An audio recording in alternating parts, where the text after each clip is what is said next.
Bien, pues vamos a buscar en nuestras Biblias, por favor, en la primera carta del apóstol Pablo a los Corintios, capítulo 3. Primera carta a los Corintios, capítulo 3.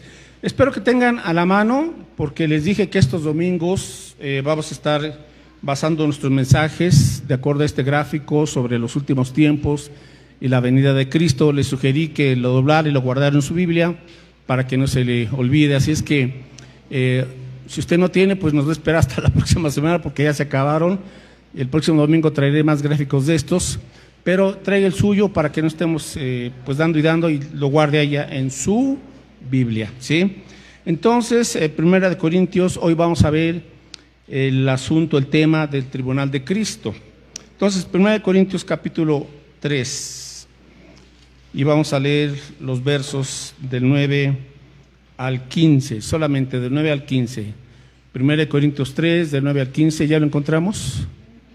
Amén. Bueno, pues vamos ahora a darle lectura todos juntos. Primera de Corintios 3, del 9 al 15. Comencemos. Porque nosotros somos colaboradores de Dios y vosotros sois labranza de Dios, edificio de Dios. Conforme a la gracia de Dios que me ha sido dada, yo como perito arquitecto puse el fundamento y otro edifica encima, pero cada uno mire cómo sobreedifica, porque nadie puede poner otro fundamento que el que está puesto, el cual es Jesucristo. Y si sobre este fundamento alguno edificare oro, plata, piedras preciosas, madera, heno, hojarasca, la obra de cada uno se hará manifiesta, porque el día la declarará, pues por el fuego será revelada, y la obra de cada uno, cual sea, el fuego la probará. Si permaneciere la obra de alguno que sobreedificó, recibirá recompensa. Si la obra de alguno se quemare, él sufrirá pérdida, si bien él mismo será salvo, aunque así como por fuego. Oramos. Gracias, Padre, por tu palabra. Ayúdanos a discernirla, a entenderla y sobre todo, Señor, pues a buscar que estos principios de tu palabra normen nuestro corazón, nuestra forma de pensar, nuestra conducta, sabiendo que un día te rendiremos cuenta, Señor, y estaremos en tu presencia, todos los cristianos, para también recibir de parte tuya la recompensa que por tu gracia nos das. Bendícenos, por favor, perdona toda ofensa y que tu Espíritu Santo nos guíe a toda verdad. En el nombre de Jesús lo rogamos. Amén, Padre. Bueno, hermanos, hoy el mensaje lo he titulado ¿Cómo rendir buenas cuentas en el tribunal de Cristo? ¿Cómo rendir buenas cuentas en el tribunal de Cristo? Bueno, como comenté la semana pasada, hay algunas posturas en cuanto a, por ejemplo, el arrebatamiento.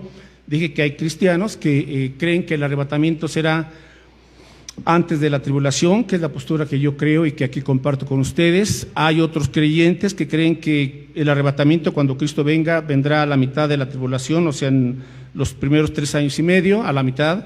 Y hay otros hermanos que piensan que Cristo vendrá al final de la tribulación, o sea que la iglesia, según ellos, tendrá que atravesar la tribulación los 7 años y hasta entonces vendrá Cristo. Bueno, a través de estos mensajes vamos a ir aclarando estas posturas y usted va a darse cuenta de por qué creemos que Cristo vendrá antes de la tribulación. Porque la tribulación es un trato que Dios tiene de manera especial con su pueblo Israel y con los inconversos, la gente impía, la gente que no ha creído en Cristo. La iglesia ya fue, Cristo ya llevó el juicio sobre sí en la cruz del Calvario y por ello no creemos que vamos a pasar por ese juicio. Bueno, ¿qué más? Usted podrá ver entonces aquí la diferencia. Vamos a ver, número 1, que hay un tribunal de Cristo. En su gráfico puede ver que está, ¿qué sigue después del arrebatamiento? Vamos al cielo con el Padre y ahí estaremos presentes todos los cristianos, solamente la iglesia de Cristo, desde la época de Cristo hasta que Él venga. Los cristianos estaremos ahora compareciendo ante el tribunal de Cristo. Él estará al frente y Él nos va a juzgar a cada uno de nosotros, ¿sí? El tribunal de Cristo es solamente para cristianos. Luego, 7 años después, aquí en la tierra, viene Cristo y Él llevará a cabo lo que se conoce como el juicio de las naciones. El juicio de las naciones. la gente que se quedó durante la tribulación. Esos 7 años vendrá Cristo y desde Jerusalén, entonces Él apartará a la derecha a las ovejas y a la izquierda a los chivos y a los cabritos, ¿verdad? O sea, la gente que rechazó a Cristo. Ese es otro juicio. Ahí ya no estaremos los cristianos, porque ya fuimos al tribunal de Cristo. Y luego, 1000 años después, vendrá el juicio final. Ese es el juicio final, que es el juicio del gran trono blanco que está en Apocalipsis 20. ¿Sí? Entonces, para que vayamos diferenciando, los cristianos no estaremos presentes en los 3 juicios en ese sentido, solamente en el tribunal de Cristo. Pero después de 1000 años vendrá el gran trono blanco para que los que vivieron durante el milenio aquí en la tierra y se convirtieron en el milenio, ellos sean juzgados desde Jerusalén cuando Cristo venga. Preguntas hasta aquí. Quiero dar tiempo para que usted tenga alguna duda, pues adelante. Hermana Gaby. Sí.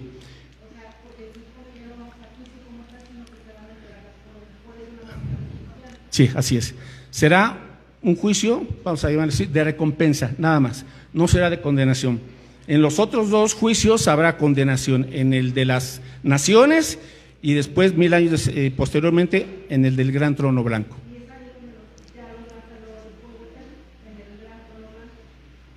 ¿Durante qué? Sí. Sí, el lago de fuego. Ahorita hay un infierno que está en el centro de la tierra, sufriendo los que rechazaron a Cristo. Pero hay otro lago fuego que está en alguna parte del universo, usted puede ver su gráfico, en donde al final serán lanzados ahí todos los que rechazaron al Señor. Sí. ¿Alguna otra pregunta aquí, hermanos? Sí, hermana.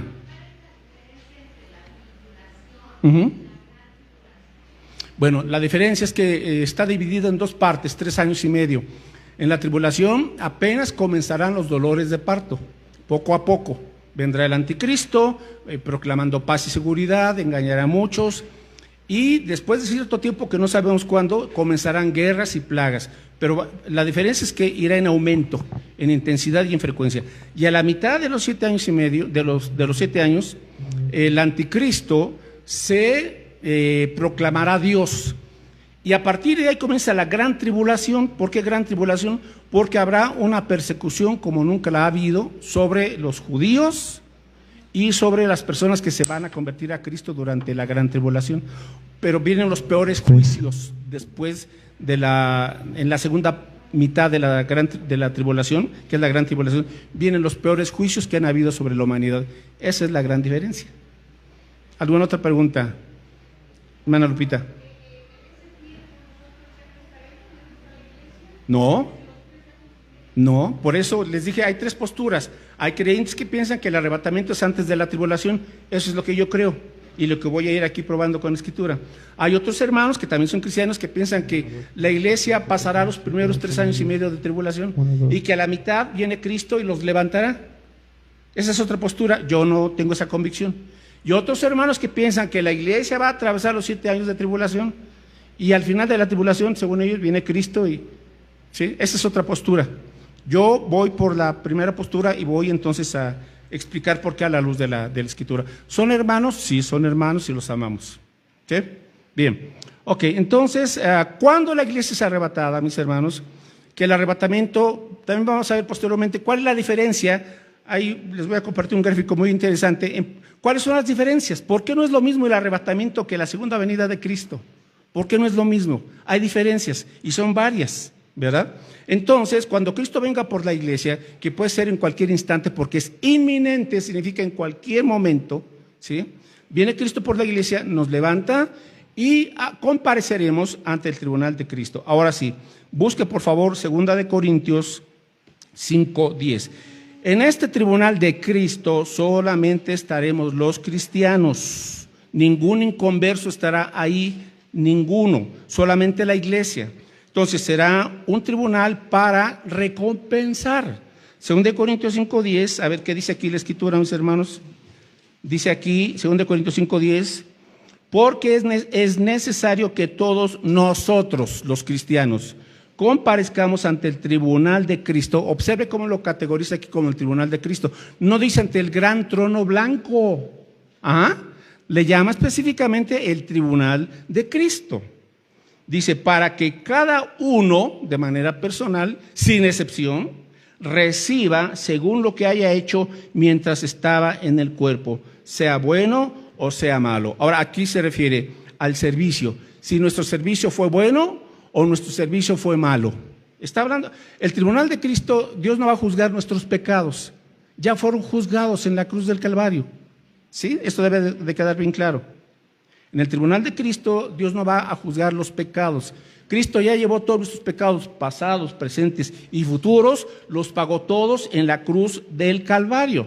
Por eso el tribunal de Cristo es un tribunal de recompensa. Ahora, dice aquí, según lo que haya hecho en el cuerpo. Ahora, somos salvos por gracia. Amén. La salvación no se pierde. Amén. Pero las recompensas, ahí sí, se pueden perder o se pueden obtener o ganar. Ajá. Depende de cómo haya sido mi servicio aquí. Ahora, por eso hay cristianos que dicen, pues yo ya soy salvo, ¿verdad? Ya me confío, pues ¿qué le hace que haga o que no haga, que sirva o que no sirva, que haga un compromiso o que no un compromiso? Pues hay más o menos, a ver, espérese tantito, ¿verdad? Después de estudiar esto va a cambiar de mentalidad, porque esa es la mentalidad de muchos hermanos. Pues ya soy salvo, entonces pues ahí la vamos llevando. Vamos nadando como de a muertito, ajá, espérese tantito los que tienen esa mentalidad. Dice, porque cada uno recibirá según lo que haya hecho. Entonces, ¿por qué nos deja Cristo? ¿Por qué no nos lleva a Cristo inmediatamente a su presencia cuando le recibimos como Señor y Salvador? Porque Él quiere que sirvamos y Él quiere recompensarnos, pero para recompensarnos, pues como es un Dios fiel y justo, pues tiene que haber también nuestra parte, no para salvación, sino como fruto de la salvación. Esa es la gran diferencia. Entonces, cada cristiano, número uno, mis hermanos, si yo quiero rendir buenas cuentas en el tribunal de Cristo, debo tomar en cuenta varias cosas. Número uno, que Dios me va a juzgar, a cada quien en lo personal. Yo voy a rendirle cuentas al Señor. ¿De qué? De lo que Él me confió. De las bendiciones que yo recibí del Señor, el Señor quiere que yo las utilice de manera sabia y para su gloria. Entonces, no es un juicio de nuestros pecados. Romanos 8:1. Quiero dejar esto bien claro. Romanos 8:1. Porque algunos confunden eso. Romanos 8:1, ¿qué dice? Ahora pues que ninguna condenación hay. ¿Para quiénes? Para los que están en Cristo. Ese es el requisito. O estoy en Cristo o estoy en Adán. Si estoy en Adán, estoy en la carne y estoy perdido. Pero cuando vengo a Cristo, entonces el Señor lo que hace es ponerme en Él. Ahora estamos en Cristo. No estar en una religión X. No, nunca Pablo en la Escritura dice el que esté en el judaísmo o el que esté en tal religión. No, el que está en Cristo. Porque Cristo, el Hijo de Dios, dio su vida perfecta, murió en la cruz, derramó su sangre y nos salva y nos perdona. Nadie más aparte de Él puede darnos esa salvación. Dice, los que no andan conforme a la carne o conforme a Adán, ¿verdad? El viejo hombre, sino conforme al Espíritu. Entonces ya vamos viendo bien clara la diferencia. Gracias Dios porque me has librado de toda condenación. Mis pecados hacían que yo mereciera la condenación, el infierno y la separación de ti. Preguntas hasta aquí, hermanos. ¿Alguna duda, alguna pregunta sobre este asunto? Continuamos. Primera de Pedro 2:24. Entonces, Primera de Pedro 2:24 son textos que usted debe de manejar, de saber, de subrayar, para que eso le dé esa certeza de que si está en Cristo, pues ya todo ha sido perdonado gracias a Dios. Primera de Pedro 2:24 dice aquí el apóstol Pedro, hablando de Cristo, quien llevó Él mismo, ¿verdad? Jesús, nuestros pecados en su cuerpo, en el madero, para que nosotros, estando muertos a los pecados, vivamos a la justicia y por cuya herida fuisteis sanados. Todos nuestros pecados ya fueron perdonados. Esto es algo increíble y a eso se le llama gracia, la gracia de Dios. Primera de Juan 2:12, ya que estamos ahí cerca. Después de Pedro, Primera de Juan 2:12, dice aquí el apóstol Juan que os escribo a vosotros, hijitos, porque vuestros pecados os han sido, ¿qué?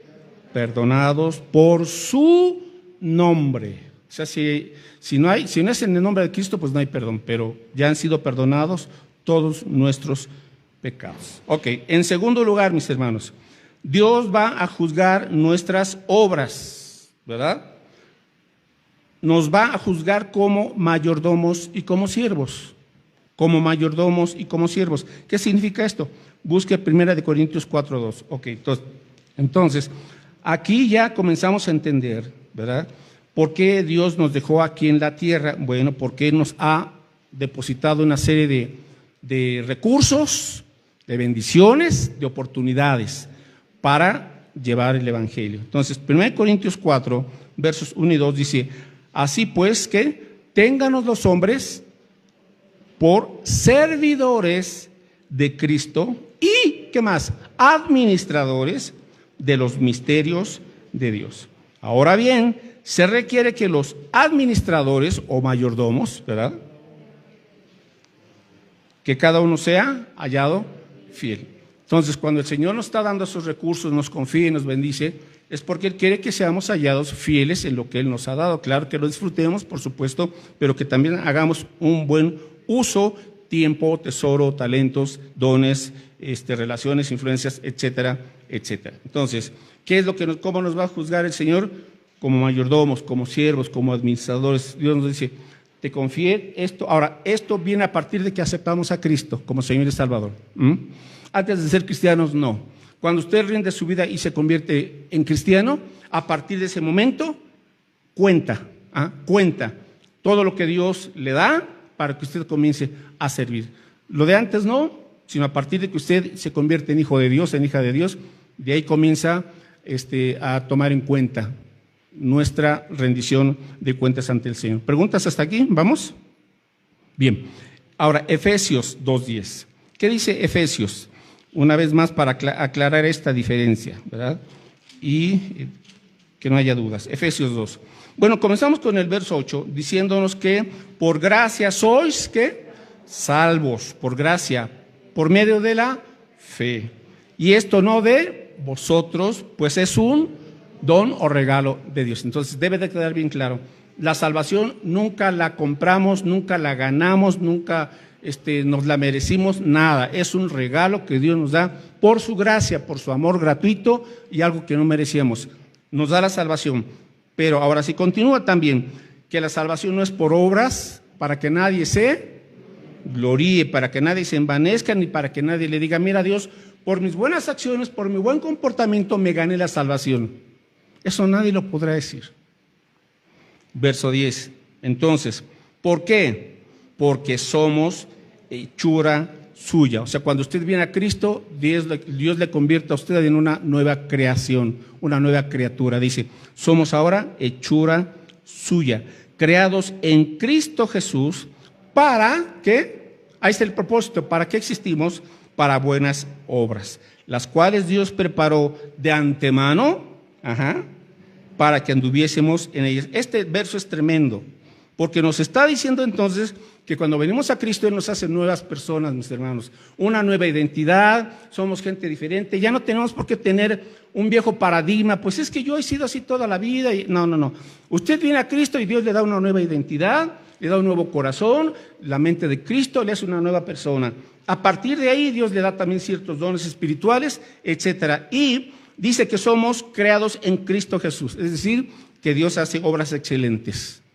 Dios hace obras excelentes, creados en Cristo Jesús. Dice, para buenas, ¿qué? Obras. Entonces, el pueblo de Dios tiene que entender que debe de servir.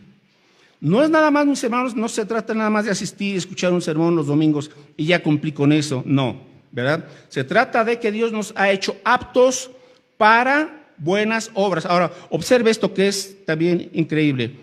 De antemano, ¿verdad? Antes de la fundación del mundo, en un momento dado, no sabemos cuándo, en la eternidad pasada, Dios ya sabía a quienes Él elegiría para ser parte de su pueblo, y dijo, a ver, Juan Sánchez o José Rodríguez o Lupita Jiménez, te voy a asignar tales obras y te voy a asignar un camino y un propósito para que las realices aquí, los realices en esta vida. Entonces no se trata de estar inventando, se trata de decir, Señor, muéstrame tu voluntad, porque Dios ya preparó de antemano para usted un camino y obras para que usted las realice.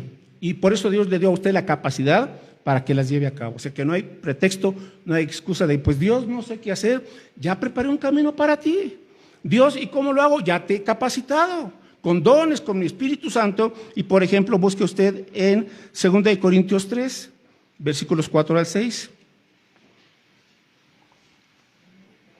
O sea, no hay, como dijo Moisés, que le presentó en un principio al Señor pretextos cuando le quería servir. No, Moisés, no te preocupes, yo voy a estar contigo, yo te voy a hallar, a respaldar, etcétera, etcétera. Bueno, 2 Corintios 3, versos 4 al 6, dice Pablo, y tal confianza, el creyente debe tener confianza, tenemos mediante Cristo para con Dios. ¿De qué se trata esta confianza? No que seamos competentes por nosotros mismos, para pensar algo como de nosotros mismos, sino que nuestra competencia proviene ¿de quién? De Dios mismo, mis hermanos. Él nos hace aptos, idóneos, para servir, para hacer buenas obras. Verso 6, el cual asimismo, Dios, nos hizo ministros, o sea, servidores, significa competentes de un nuevo pacto, no de la letra, sino del Espíritu, porque la letra mata, mas el Espíritu vivifica. Entonces, cada creyente ya ha sido hecho por el Señor un servidor competente. Como o sea, no hay excusa, no hay pretexto. El punto es, ¿lo quiero? ¿Lo voy a hacer o no? Entonces, con este entendimiento, mis hermanos, Dios ya preparó de antemano un camino, un propósito y ciertas obras para que solo usted y usted las pueda realizar. Efesios 4:16. Efesios 4:16. Dice aquí entonces que, Efesios 4:16, de quien todo el cuerpo, o sea, cada miembro de cada iglesia, bien concertado y unido entre sí por todas las coyunturas que se ayudan mutuamente. Por eso, mis hermanos, tengan cuidado con mal acostumbrarse a los cultos virtuales, a decir, pues yo desde mi casa ya cumplí, vi el culto, no, y no. Él quiere que estemos como cuerpo, ¿verdad?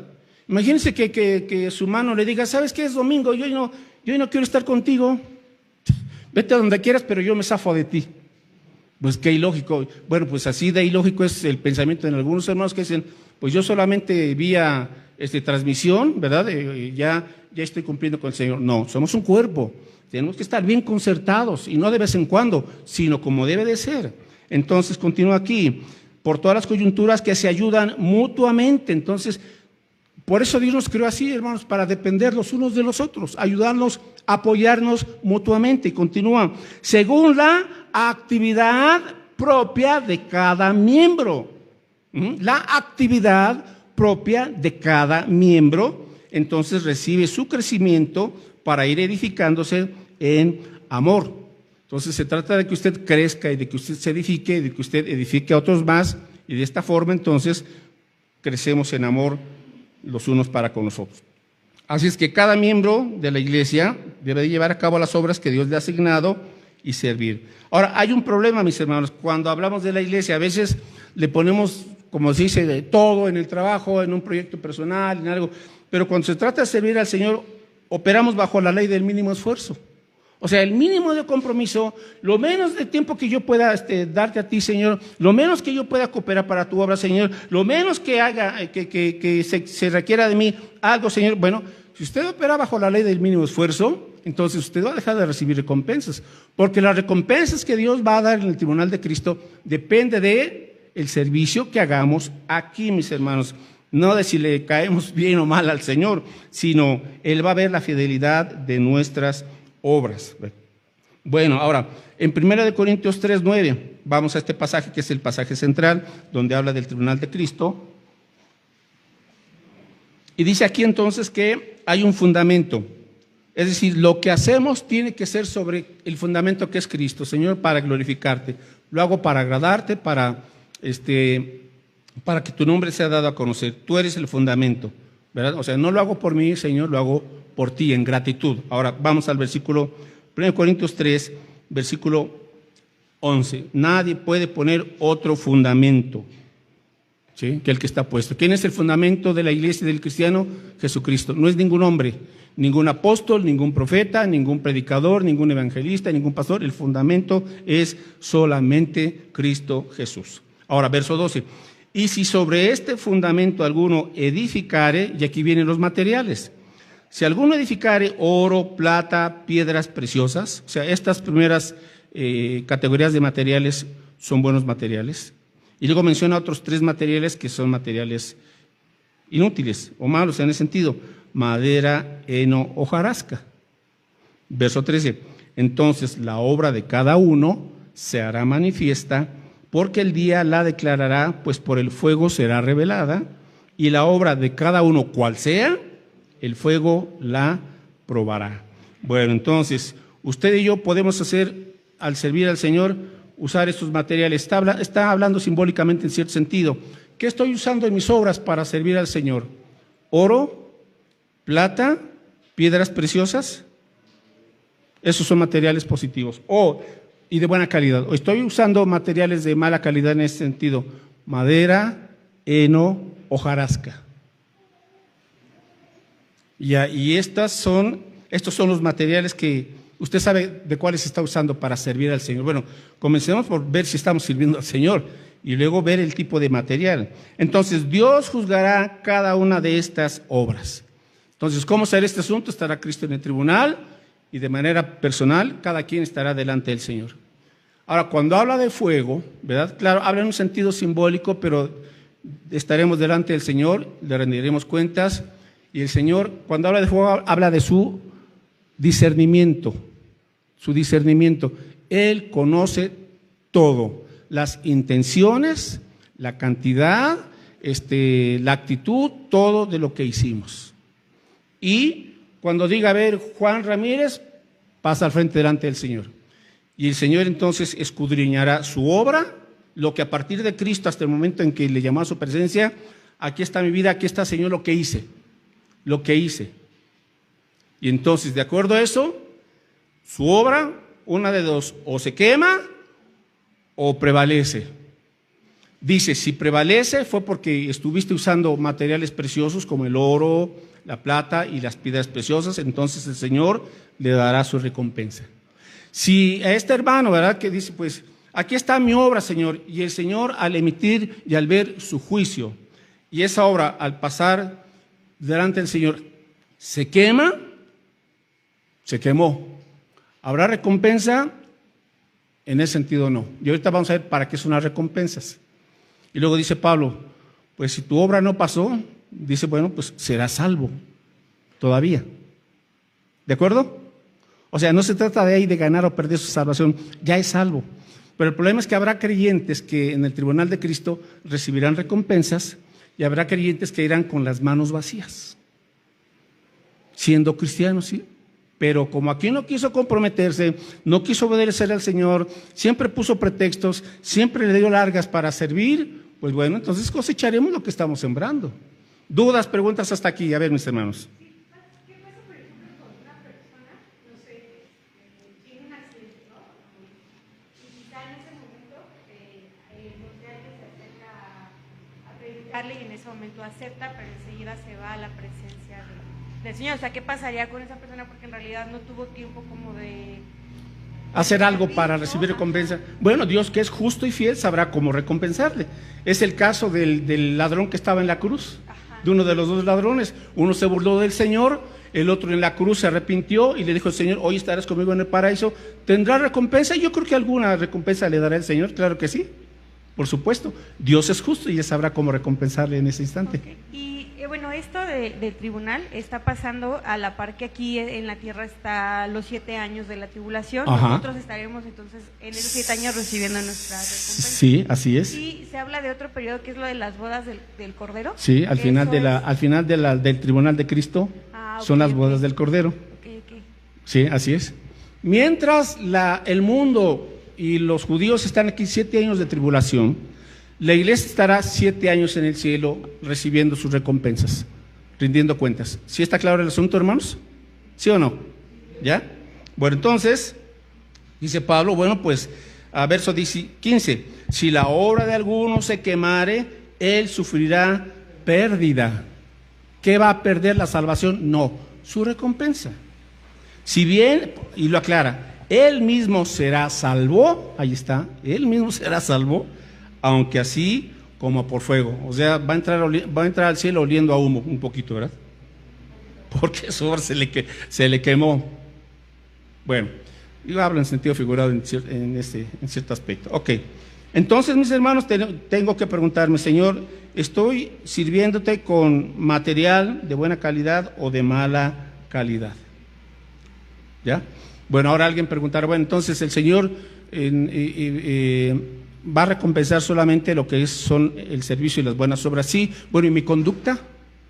¿Y mi carácter? ¿Qué eso que va a tener que ver? Bueno, dice aquí el Señor, aquí nuestro carácter y nuestra conducta, que en cierto sentido, bueno, que no va a ser juzgada en el cielo porque ya Cristo llevó nuestro juicio, pero aquí sí yo tengo que entender algo, que como cristiano, y aunque no pierda la salvación, mis pecados que yo llegue a cometer, ¿verdad?, desobediencias delante del Señor, bueno, pueden pasar ahí tres cosas. Número uno, que voy a cosechar lo que yo sembré aquí, en cuanto a pecados y desobediencia, y sabiendo que ya esto no le agradaba al Señor, y yo lo hice a unas sabiendas, bueno, número uno, ahí voy a cosechar consecuencias de mi pecado, aquí. Entonces busque usted, por ejemplo, en Gálatas 6, ¿verdad? Porque uno dice, bueno, pues si nada más va a recompensar las obras, bueno, y quede mi conducta, ¿verdad? Quede mi carácter. Bueno, aquí cosecharemos, o para bien o para mal, ¿verdad? Entonces, Gálatas 6, 7, no os engañéis, Dios no puede ser burlado. Todo lo que el hombre sembrare, eso también segará. Porque el que siembra para la carne, de la carne segará corrupción, mas el que siembra para el Espíritu, del Espíritu segará vida eterna. Por eso dice verso 9, no nos cansemos pues de hacer el bien, que a su tiempo segaremos, si no desmayamos. Bueno, entonces, número uno, lo que yo siembre aquí, o para el Espíritu del Señor o en la carne, aquí lo voy a cosechar. Entonces, el pecado tiene consecuencias. Dos, que, en otro caso, Dios me va a tener que disciplinar. Si un creyente insiste y está en su necedad en cierto tipo de pecado, como es hijo de Dios, Dios no le va a dejar así. Dios, porque lo ama, lo va a tener que disciplinar para que entienda que ahora es un creyente santo, ¿verdad?, del Señor, y que ya ese estilo de vida y que ya esa conducta, te dices que eres cristiano, pero pareces más mundano que nadie. Bueno, si eres cristiano, entonces Dios te va a aplicar una disciplina en su momento. Yo no sé, ¿verdad? Solamente sabe cuándo, para que entendamos, y porque nos ama, dice, porque Dios al que ama, disciplina. Ahora, si yo estoy viviendo como el mundo y nada pasa, entonces peligro, quiere decir que a lo mejor no soy hijo de Dios. Porque vivo como el mundo, hablo como el mundo, hago las cosas del mundo, etcétera, etcétera. Bueno, pues soy del mundo, entonces no soy hijo del Señor. Por eso no hay esa disciplina de Dios. Dios disciplina a sus hijos. Entonces, si en algo hemos estado mal, mis hermanos, y no hemos corregido y el Señor nos envió una disciplina, dele gracias. Gracias, Dios, porque me estás jalando a las orejas, ¿verdad? Porque soy tu hijo y tu hija y me estás advirtiendo que si sigo así, voy a darme un frontazo, pero tremendo, ¿verdad? Y la otra consecuencia, ¿qué puede ser? Le estoy dando tres alternativas en cuanto al carácter o conducta aquí como cristianos, ¿verdad? Bueno, Proverbios 28:13 dice que el que encubre su pecado, que no prosperará. Proverbios 28:13. Así es que si uno no está haciendo las cosas a la manera de Dios, ¿verdad?, siendo ya cristiano, entonces no te preguntes por qué no eres bendecido, por qué no estás prosperando en tu vida, ¿verdad? Proverbios 28:13 dice aquí entonces, el que encubre sus pecados no prosperará, mas el que los confiesa y se aparta, ¿qué?, alcanzará misericordia. Entonces ahí está el asunto, mis hermanos. No tenemos por qué vivir en necedad y en ese quebrantamiento o esa falta de prosperidad. Entonces, bueno, ahí está el asunto. Y, vamos un poco con los buenos materiales. Obviamente, ¿qué va a recompensar el Señor? El servicio. ¿Qué equivale aquí al oro, bueno, o a las plata o piedras preciosas? Son materiales de alta calidad. Cuando usted comparte a Cristo, cuando usted evangeliza, aunque no se convierta a la gente, pero usted está dando testimonio al Señor, todo eso el Señor lo está tomando en cuenta y lo va a recompensar. Aunque no se haya convertido en una persona, pues usted dijo, le compartí de la Biblia, le expliqué el plan de salvación, le di un folletito aquí, todo eso el Señor lo recompensará, mis hermanos. Claro, si hubo almas que se convirtieron, amén, muchísimo mejor, ¿verdad? Pero a veces no vemos de momento un resultado, una respuesta. No se preocupe, sea usted fiel, siga sirviendo, siga orando, siga diciendo: aquí estoy, Señor, sirviendo, acomodando sillas, arreglando esto, lo otro, visitando a los hermanos enfermos. Todas esas acciones Dios las ve y Dios las recompensará, no solamente aquí, sino en el tribunal de Cristo. Porque a veces pensamos, pues, ¿y qué con esto? Bueno, estás agradando al Señor, y deja que Dios, que Él es justo y fiel, recompense tu servicio, ¿verdad? Desde servir en cualquier ministerio, ¿verdad? Entonces Dios bendecirá. Mateo 6:19, y aquí viene una pregunta también, porque hay clientes que tienen un concepto muy equivocado de este aspecto, lamentablemente. Mateo 6:19, ¿qué también recompensará a Dios? Bueno, lo que damos para su obra. Mateo 6:19, dice aquí Jesús: no os hagáis tesoros en la tierra, donde la polilla y el orín corrompen y donde ladrones minan y hurtan, sino haceos tesoros en el cielo. Y aquí ya vamos entendiendo el por qué Dios quiere que su pueblo dé. Pues porque Dios quiere recompensarle también en la eternidad. Y aquí hay un factor, ¿verdad? Que es el factor dar. Dice aquí: donde ni la polilla ni el orín corrompen y donde ladrones no minan ni hurtan. Porque donde esté vuestro tesoro, ¿qué? Allí estará vuestro corazón. Entonces, tratar con el dinero es tratar con el corazón de uno. Lucas 12:15. Seguimos viendo este buen material, y que Dios bendecirá y compensará también en el tribunal de Cristo a aquellos hermanos fieles que son generosos con el Señor. Lucas 12:15 dice aquí: y les dijo: mirad y guardaos de toda avaricia, porque la vida del hombre no consiste de la abundancia de los bienes que posee, ¿verdad? Bueno, ahora versículo, está hablando de la parábola del rico insensato, que solamente pensaba en sí mismo y gastaba todo solamente para sí mismo. Hermanos, a veces en la obra somos muy mezquinos, la verdad, pero para gastar en uno de nuestros gustos somos bien generosos, y eso no está bien. No está bien que seamos mezquinos con la obra de Dios. No digo que no sea generoso en un gusto que usted quiera darse en su casa, en lo personal. Está bien, pero con esa generosidad y con ese gozo, que seamos también así para con la obra de Dios, ¿verdad? A Dios a veces le damos a cuentagotas, pero con nosotros a manos llenas.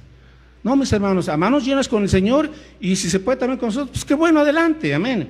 Verso 21, así es el que hace para sí tesoro y no es rico para con Dios. ¿Está usted haciendo tesoro para con Dios? Recibirá recompensa en el tribunal. Y Lucas 16, verso 9, dice aquí entonces, Lucas 16, verso 9, y yo os digo: ganad amigos por medio de las riquezas injustas, para que cuando éstas falten os reciban en las moradas eternas. El que es fiel en lo muy poco, también en lo más es fiel, y el que en lo muy poco es injusto, también en lo más es injusto. ¿Qué significa esto? Bueno, lo que un creyente da para la obra del Señor. Un día usted en el cielo recibirá la bienvenida y los abrazos de mucha gente que dirá: gracias por lo que tú estuviste dando a través de esta iglesia. Alguien me habló de Cristo, un misionero, un hermano, me dieron un folleto, un evangelio, y por el ministerio de la iglesia yo llegué a conocer a Cristo. Amén. Entonces, eso es parte de lo que estamos dando, para que la iglesia cumpla su llamado de ir y hacer discípulos. Ahora versículos 14 y 15, dice aquí: y oían todas estas cosas los fariseos, que eran, ¿cómo los califica aquí? Avaros. O sea, los más religiosos eran los más codos y los más tacaños, y se burlaban de él. Sí, Jesús, ¿cómo no? Bueno, no hay nada nuevo debajo del cielo, ¿verdad? Bueno, continuamos aquí en el verso 15, y dice: entonces les dijo: vosotros sois los que os justificáis a vosotros mismos delante de los hombres, mas Dios conoce vuestros corazones, porque lo que los hombres tienen por sublime delante de Dios es abominación. Bueno, entonces, mis hermanos, ¿qué tipo de materiales estamos usando? ¿Materiales de calidad o materiales inferiores? ¿Verdad? Eso pues ya dependerá de cada quien. Lo único que podemos decir es: Dios es digno de lo mejor. Digno es el Cordero, dice Apocalipsis. Digno es el Cordero. Digno es el Cordero. Él merece el tiempo que sea. Digno es el Cordero. cualquier sacrificio, trabajo, cualquier milla extra que tengamos que correr en el nombre del Señor, digno es el Cordero. Cualquier cosa que se requiera para mí de servir, de orar y de los demás, digno es el Cordero. Que hay esta cosa y yo puedo ayudar, aportar, ayudar, etcétera, lo que sea, digno es el Cordero. A veces pensamos, es para fulanito, no, para fulanito tal no, me cae mal. Digno es el Cordero. Nunca podemos perder de vista eso, mis hermanos. Y que recibí algo y lo voy a dar, digno es el Cordero. Algunos hermanos a veces se enojan con los pastores, no, pues estoy enojado con el pastor, no voy a dar nada. Digno es el Cordero. Nada más. No se trata de si usted está bien o mal o enojado con quien sea, el Cordero es digno. ¿Amén? Eso lo entiende un salvo. El inconverso como Judas, eso qué, las obras. Por eso piensa y hace así, porque no es creyente, ¿verdad? Ahora, concluyo con esto. ¿Cuáles son los criterios que Dios que Dios está juzgando? Motivos, calidad y servicio. Son los criterios de Dios. Motivos, calidad y servicio. 1 Corintios 4:5. Ya concluimos con esto. Los criterios de Dios, si yo quiero entregar buenas cuentas, yo debo de tomar en cuenta estas tres cosas, estos tres factores, estos tres criterios: los motivos de mi corazón, la calidad y el servicio. Entonces, 1 Corintios 4:5.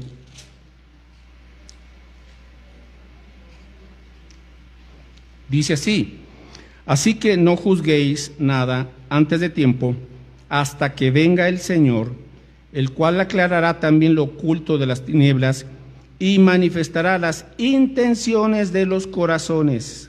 Y entonces cada uno recibirá su alabanza de Dios.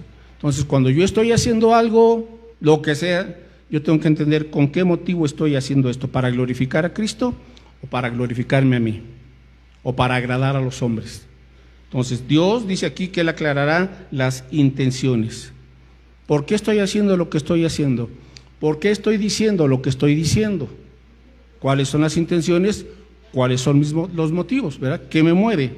Entonces, y lo que nos mueve, mis hermanos, debe ser la gloria de Cristo. Digno es el Cordero.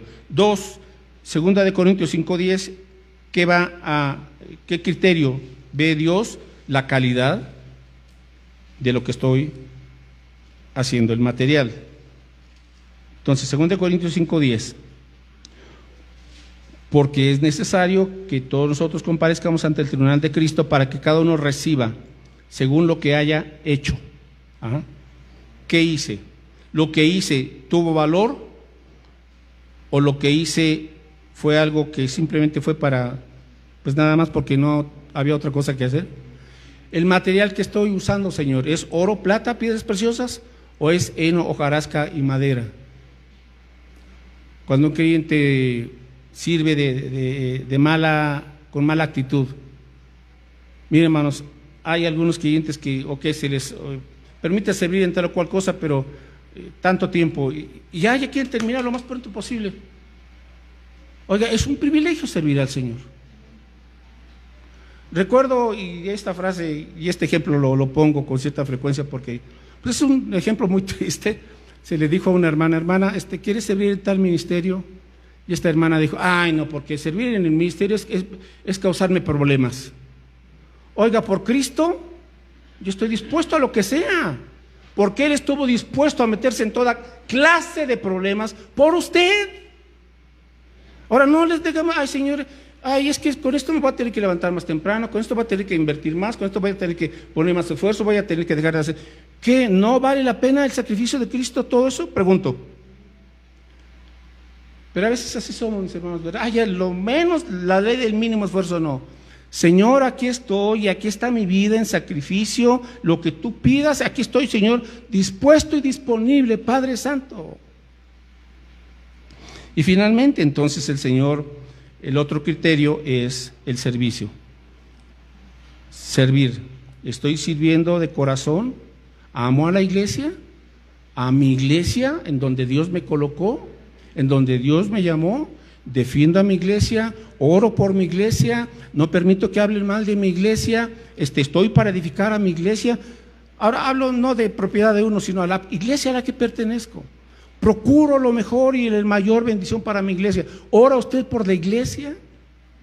Es su iglesia a la que Dios le llamó y en donde Dios le plantó. Y tenemos que cuidarla, mis hermanos. Así como usted no permite que hablen mal de su familia, ¿o sí? ¿Verdad que no? Bueno, pues así usted tiene que cuidar a la familia espiritual porque es el cuerpo de Cristo. Si hay alguna diferencia, me acerco con quien tengo la diferencia y hablo para arreglar y superar esa situación. Así es, porque todavía no estamos aquí los creyentes perfectos, ¿de acuerdo? Pero si hay un problema, un malentendido o una situación que me molestó, bueno, voy con quien tuve esa diferencia y lo platico buscando limar asperezas en el amor del Señor y tan, y adelante, mis hermanos. Bueno, con eso concluyo el Tribunal de Cristo. ¿Y preguntas finales alguna antes de concluir? ¿Alguna duda, alguna aclaración? Está todo en silencio. ¿Nada? Sí, hermana.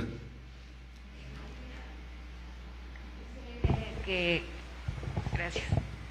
Que cuando venga el arrebatamiento, dejará a uno, que dos están en la cama, dejará a uno y llevará al otro. Que si están en el campo, se llevará a uno y dejará al otro. ¿Es así o es por decir? No. Ese texto de Mateo 24, en donde Jesús dice que cuando venga el Hijo del Hombre, ¿verdad?, estarán dos en el campo, uno será tomado, el otro será dejado, estarán dos en la cama, uno será tomado y el otro será dejado. Ese pasaje no es del arrebatamiento. Mateo 24 es un pasaje que habla acerca de la segunda venida visible de Cristo. Oh, ya. Cuando Él venga, entonces, unos serán tomados ¿para qué? Para juicio. Y otros serán dejados, ¿para qué? Para vivir en el milenio. Okay. ¿Quiénes? Los salvos. Los que se convirtieron en el milenio, en la tribulación, los que se convirtieron serán dejados para entrar a vivir al milenio, en el milenio. Y los otros que van a ser tomados para el juicio de las naciones, para su juicio final. Okay. Bueno, juicio ahí en ese capítulo, ¿sí? A veces confundimos ese pasaje, pero a eso se refiere. Una última... Nada más. Sí, hermana Lorena. Ay, disculpe, pastor, ya me confundí. Entonces, ¿el juicio del trono blanco y el tribunal de Cristo son o no son igual? No, son diferentes. Ok. Son diferentes. En el tribunal solamente estará la iglesia, en el tribunal de Cristo. ¿Sí? En el arrebatamiento. Vienen 7 años, tribulación. Después de los 7 años, el juicio de Jesús a las naciones, en donde separará a las cabras de las ovejas. Comienza el milenio. En el milenio se reproducirá el género humano, los salvos. Son 1000 años, entonces habrá millones de personas. ¿Ah? Después de los 1000 años, entonces sí, Satanás es atado en el milenio y al final del milenio es suelto para que vuelva a engañar a los que durante 1000 años habrá falsas conversiones también, ¿sí? Los hijos de los hijos de los hijos de los creyentes, no todos van a ser salvos automáticamente. Entonces habrá convertidos, pero también habrá falsos creyentes. Cuando Satanás sea suelto, va a ser suelto ¿para qué? Para que se evidencie, ¿verdad?, los que son falsos y los reunirá para atacar Jerusalén. Entonces, en ese instante, ¿verdad?, el Señor los elimina a los rebeldes al final del milenio. Luego, cuando termine el milenio, aparece el gran trono blanco, y entonces todos los del milenio ahí serán, bueno, y de todas las épocas, y desde Adán hasta el fin del milenio, comparecerán ellos, ya no la iglesia, ellos, ¿verdad?, delante del gran trono blanco que está en Apocalipsis 20. Y ese será el último juicio. Y después de eso comienza una eternidad, cielos nuevos y tierra nueva. ¿Sí? Bueno, espero que traigan su gráfico y para que les quede un poquito más claro. Sí, hermana Lupita. Cuando comience el milenio, Satanás va a ser lanzado al abismo, al pozo del abismo, y va a ser atado 1000 años, va a estar ahí sin hacer nada. 1000 años, entonces en el milenio, donde Cristo gobierne, habrá paz, justicia, pero seguirá habiendo pecado. Seguirá habiendo decisiones para que la gente reciba o rechace a Cristo igualmente. Y al final del milenio, Satanás será desatado. Y entonces él va otra vez a engañar en el mundo a aquellos que no se convirtieron de corazón al Señor. Al fin del milenio será desatado. ¿Sí? Gracias, pastor. Bueno, pues con esto concluimos, hermanos.